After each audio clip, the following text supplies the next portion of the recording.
but we will drill, baby drill. We are going to be drilling. চলতি বছরের মে মাসে operation সিন্দুর এবং তাকে কেন্দ্র করে যুদ্ধে ভারতের হাতে মার খাওয়ার পরই আমেরিকা সফর করে পাক ফিল্ড মার্শাল আসিম মুনির। বিশেষ করে নিউক্লিয়ার সেন্টার মানে কিরানা পাহাড়ের পাশে যে নিউক্লিয়ার সেন্টার ছিল সেটা যখন ধ্বংস করে দিল, তখন আমেরিকা পুরো বিপর্যয়টা সেখানে সামাল দিয়েছিল। এরপরই মার্কিন প্রেসিডেন্ট ট্রাম্পের সঙ্গে দ্বিপাক্ষিক বৈঠক সারে আসিম মুনির এবং প্রেসিডেন্ট শাহবাজ শরীফ। তারপরই ইসলামাবাদ আর ওয়াশিংটন খুব কাছাকাছি চলে আসে এবং পাকিস্তানের সঙ্গে বাণিজ্য চুক্তি সেরে ফেলার কথা ঘোষণা করে আমেরিকা। তবে বাণিজ্য চুক্তিটা এখানে আসল নয়, আসল হলো পাকিস্তানের হাতে থাকা একটা বিশাল তৈল ভাণ্ডার। কিন্তু অতীতেও বহুবার খনিজ তেলের ভাণ্ডার নিয়ে স্বপ্নের জাল বুনেছেন একাধিক পাক রাজনৈতিক নেতৃত্ব। কিন্তু কোথায় গেল তাদের তৈল ভাণ্ডার? 2018 সালে ফের এই হুজুগ তোলে প্রধানমন্ত্রী ইমরান খান। আরব সাগরের গভীরে তরল সোনা মানে প্রাকৃতিক গ্যাস মজুদ রয়েছে বলে প্রকাশ্যে দাবি করেন তিনি। ফলে অচিরেই জ্বালানি সংকট কাটবে বলে মনে করেছিল সেখানকার আমজনতা, যদিও বাস্তবে তা হয়নি। ইমরানের আমলে করাচি উপকূলের অদূরে খনিজ তেলের বেশ কিছু সন্ধান চালায় ইসলামাবাদ পেট্রোলিয়াম মন্ত্রক, কিন্তু কোনো জ্যাকপট হাতে না আসায় একসময় সেটা বন্ধ করে দেয় তারা। অ্যাকচুয়ালি পাকিস্তানের যতটুকু খনিজ সম্পদ আছে তার সবটাই কিন্তু বালুচিস্তানের হাতে। সেখানে যদি পাকিস্তান কাঠি করতে যায় মানে খনিজ সম্পদ তুলতে যায়, সেই কাঠি ভেঙে দেবে কিন্তু বালুচরা। তাহলে কি পাকিস্তানের সৌদি হয়ে এটা স্বপ্ন মারা যাবে? আর ঠিক এখানেই এন্ট্রি নিচ্ছে আমেরিকা। কীরকম হচ্ছে ব্যাপারটা জানবো, সবটা নিয়ে আমরা আলোচনা করব। নমস্কার, আমি দিব্যেন্দু, ইন্টারজিও চ্যানেলে আপনাদের স্বাগত। আরব সাগরের অতলে নাকি লুকিয়ে আছে তরল সোনা মানে পেট্রোলিয়ামের এক বিপুল ভাণ্ডার। সেই কুবেরের ধন উদ্ধারে কোমর বেঁধে লেগে পড়েছে পাকিস্তান, আর এর জন্য সমুদ্রের বুকে কৃত্রিম দ্বীপ তৈরি করবে ইসলামাবাদ। সেখান থেকে চলবে অপরিশোধিত খনিজ তেলের খোঁজ। সিন্ধু নদীর মোহনা সংলগ্ন সুজাওয়ালের কাছে কৃত্রিম দ্বীপ তৈরি করবে পাক সরকার। ইসলামাবাদের মূল রাজনৈতিক কেন্দ্র তথা বন্দর শহর করাচি থেকে যার দূরত্ব মেরে কেটে 130 কিলোমিটার, সিন্ধুর উপকূল থেকে মাত্র 30 কিলোমিটার দূরে আরব সাগরের বুকে ওই কৃত্রিম দ্বীপ মাথা তুলে দাঁড়াবে বলে জানা গিয়েছে। জোয়ার ও জলোচ্ছ্বাসের হাত থেকে রক্ষা পেতে সমুদ্র জলস্তরের থেকে প্রায় 6 ফুট উঁচুতে তৈরি হবে এই কৃত্রিম দ্বীপটি। আগামী বছরে ফেব্রুয়ারির মধ্যে এর নির্মাণ কাজ শেষ করার লক্ষ্যমাত্রা নেওয়া হয়েছে। তাই অবিলম্বে এই প্রকল্পের ওয়ার্ক অর্ডার জারি করবে প্রশাসন। পাক প্রধানমন্ত্রী শাহবাজ শরীফ ভীষণভাবে আশাবাদী এই প্রজেক্ট নিয়ে, খুব স্বাভাবিক সেটা। তাই এর গালভরার নামও দিয়েছে ব্লু ওয়াটার ইকোনমি। এই এলাকাকে ঘিরে মোট 25টা তেলের কুয়ো খোঁড়ার পরিকল্পনা রয়েছে তাদের। কৃত্রিম দ্বীপ তৈরির পর নিরবিচ্ছিন্নভাবে আরব সাগরে চলবে অপরিশোধিত তেলের খনন। কিন্তু এই কৃত্রিম দ্বীপ তৈরি করা, তাকে মেনটেন করা, তেল তুলে আনা আদৌ কি পাকিস্তানের পক্ষে সম্ভব? না, কোনো মতেই সম্ভব না। আর ঠিক এখানেই এন্ট্রি নিচ্ছে আমেরিকা। প্রযুক্তি, নিরাপত্তা, টাকা সব যোগান দেবে আমেরিকা। আর চায়না কি বসে বসে আঙুল চুষবে? তাদের সিপিসি প্রজেক্ট মানে বিশেষ করে চায়না বেল্ট প্রজেক্টের পুরো বাণিজ্যটাই চলে করাচি বন্দর দিয়ে, ফলে তারাও কিন্তু ছেড়ে দেবে না। আর এই কৃত্রিম দ্বীপ তৈরির ব্যাপারে তাদেরও ভীষণ এক্সপার্টিস আছে। তবে কি আমেরিকা, চায়না, পাকিস্তান একটা ট্রায়াঙ্গেল দেখা যাবে? তাহলে চায়না আর আমেরিকার যে শত্রুতা ছিল সেটা পাকিস্তানকে কেন্দ্র করে কি কেটে যাবে? সেটা আমাদের ভবিষ্যতই বলবে এই দুই দেশের রিলেশন মানে চায়না আর আমেরিকার রিলেশন কি হবে। তবে এই কাজে হাতে হাত মিলিয়ে কাজ করবে আমেরিকা। এই অংশীদারিত্ব হবে দুই দেশ মানে আমেরিকা ও পাকিস্তানের দুটি পছন্দমাফিক তেল সংস্থার মধ্যে। তারাই পুরো ব্যাপারটা সামাল দেবে। মনে আছে ট্রাম্পের সেই বিখ্যাত মন্তব্য, কে বলতে পারে তারা হয়তো একদিন ভারতকেই তেল বিক্রি করবে?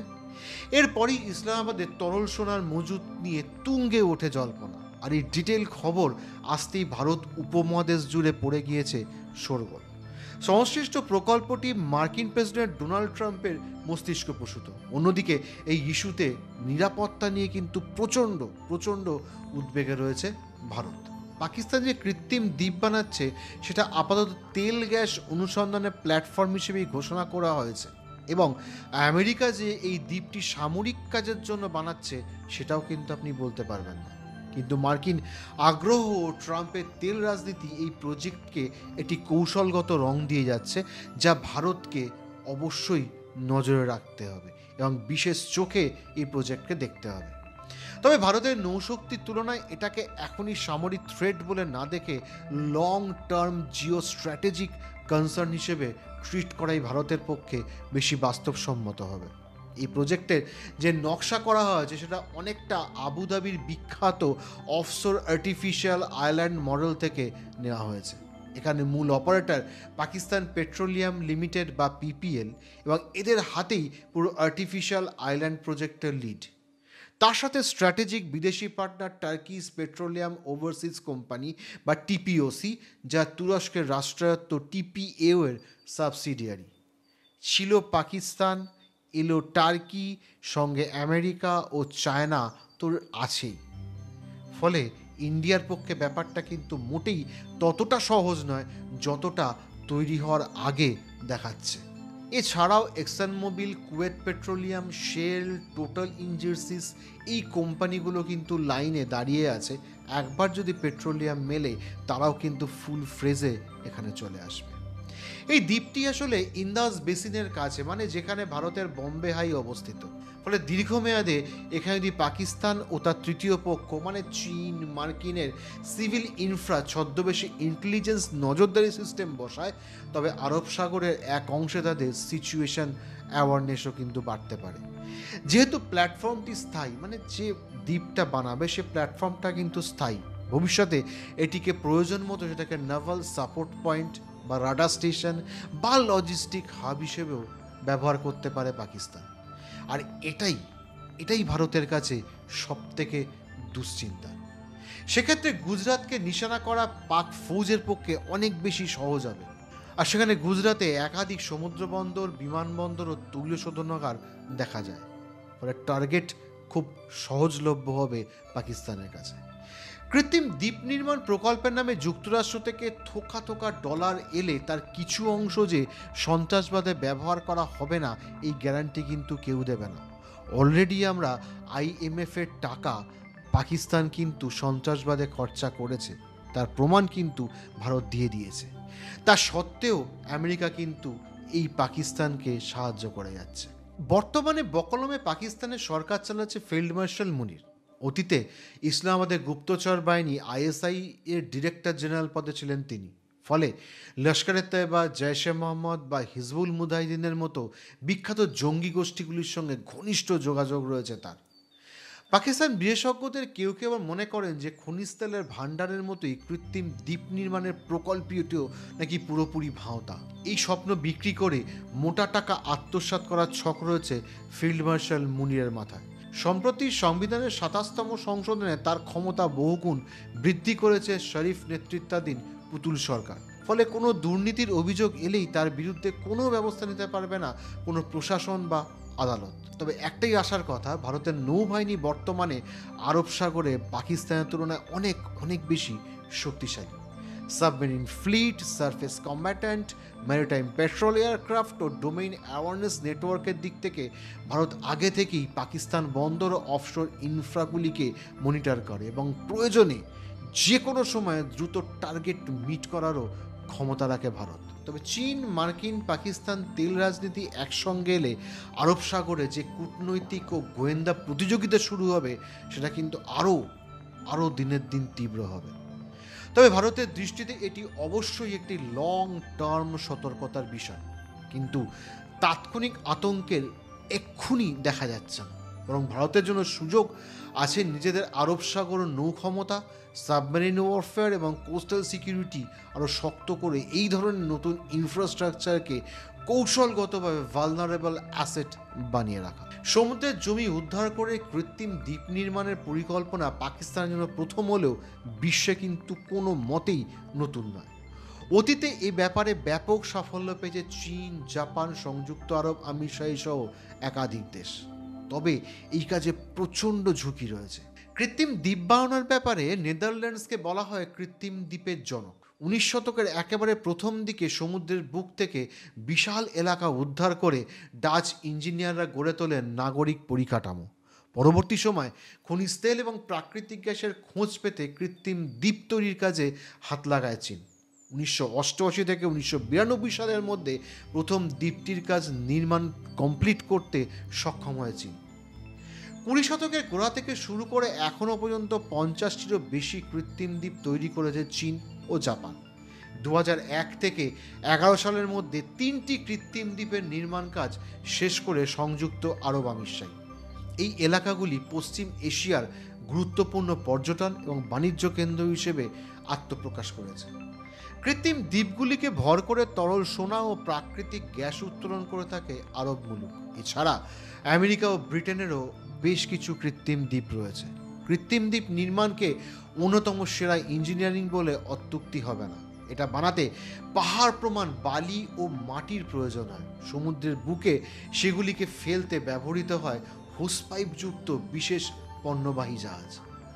যেখানে কৃত্রিম দ্বীপটি তৈরি হবে ঠিক সেখানে দমকলের জল ছেটানোর মতো করে বালি ও মাটি ফেলতে থাকে তারা। সংশ্লিষ্ট প্রকল্পে যুক্তরাষ্ট্র, ব্রিটেন এবং পশ্চিম এশিয়ার উপসাগরীয় দেশগুলির কঠিন বর্জ্য ব্যবহারেরও উদাহরণ রয়েছে। উন্নত কৃত্রিম দ্বীপে অত্যাধুনিক পরিকাঠামো তৈরির সুযোগ রয়েছে। সেখানে গভীর সমুদ্র বন্দর, বিমানবন্দর, এমনকি আস্ত শহর গড়ে তোলা যেতে পারে। বর্তমানে কৃত্রিম বহুদ্বীপকে সামরিক ঘাঁটি হিসেবে ব্যবহার করছে আমেরিকা ও চীন। আবার এগুলির মধ্যে বেশ কয়েকটা পর্যটন এবং আন্তর্জাতিক স্তরের বাণিজ্য কেন্দ্র হিসেবে গড়ে উঠেছে। সেটা আপনারা সৌদি আরবকে দেখলেই বুঝতে পারেন।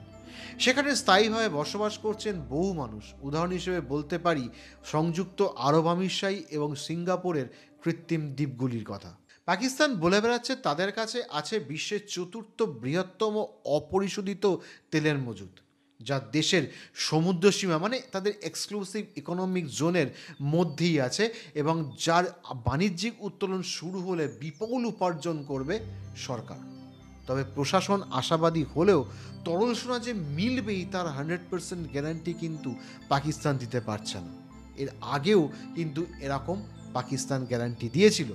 প্রথমে আরব সাগরের একটি সুনির্দিষ্ট জায়গায় প্রায় 5,500 মিটারেরও বেশি খনন করে ফেলে এক্সন মোবাইল, ইয়েনাই এবং পাকিস্তান পেট্রোলিয়াম লিমিটেড এবং oil and gas development company limited মিলে। সমুদ্রের গভীরে কোনো রকম প্রাকৃতিক গ্যাস বা খনিজ তেলের কোনো রকম সন্ধান না মেটায় শেষ পর্যন্ত সমস্ত মার্কিন কোম্পানিগুলি পাকিস্তান ছেড়ে চলে যায়। বিশ্বের পেট্রোলিয়াম সমৃদ্ধ দেশগুলির তালিকায় 52 নম্বর স্থানে রয়েছে ইসলামাবাদ। 2016 সালের নথি অনুযায়ী সেখানে মজুদ থাকা তরল সোনার পরিমাণ আধুনিক দুনিয়াব্যাপী তেল ভাণ্ডারের মাত্র 0.021%। বর্তমান অপরিশোধিত খনিজ তেলের 80% বিদেশ থেকে আমদানি করে থাকে পাকিস্তান। বিশেষজ্ঞদের দাবি তারপরেও বিপুল পরিমাণ তরল সোনা উত্তোলনের স্বপ্ন ট্রাম্পকে দেখাতে পেরেছে ফিল্ড মার্শাল মুনির। তবে আমেরিকার আর্থিক সহায়তা ছাড়া আরব সাগরের কৃত্রিম দ্বীপ নির্মাণ তার পক্ষে অসম্ভব। উন্নত কৃত্রিম দ্বীপ নির্মাণের খরচ প্রায় কয়েক হাজার কোটি ডলার। যুক্তরাষ্ট্র অর্থ পাঠালেই যে ইসলামবাসীরা তৈরি করে ফেলবে এমন কিন্তু নয়। তার জন্য যে কৌশলগত পারদর্শিতার প্রয়োজন তার সিকিভাগও নেই পাকিস্তানের কাছে। তবে এ ব্যাপারে চীন, সৌদি আরব বা সংযুক্ত আরব আমিরশাহী সাহায্য পেতে পারে তারা। একটি সতর্কতা দিই, চলতি বছরই সমুদ্রগর্ভে তলিয়ে গিয়েছে জাপানের একটি কৃত্রিম দ্বীপ। প্রস্তাবিত প্রকল্পে জলবায়ু পরিবর্তনের আশঙ্কা কেউ উড়িয়ে দিচ্ছে না। সুতরাং বুঝতেই পাচ্ছেন একটা কৃত্রিম দ্বীপ তৈরি করাটা কতটা সমস্যার হতে পারে। টাকা, টেকনোলজি, যোগান সব দিক থেকে পাকিস্তান পিছিয়ে। তবে সেটা শেষ পর্যন্ত কতটা ওভারকাম করতে পারে সেটাও আমাদের দেখার বিষয়। শুধু পাকিস্তান নয়, ভারত কি স্টেপ নেয় সেটাও দেখার। ভারত কতটা ওভারস্টেপ হয়ে ছক্কা হাঁকাতে পারে সেটাও আমরা ভারতবাসী হিসেবে দেখব। সবাই ভালো থাকবেন, সুস্থ থাকবেন। জয় হিন্দ, জয় ভারত।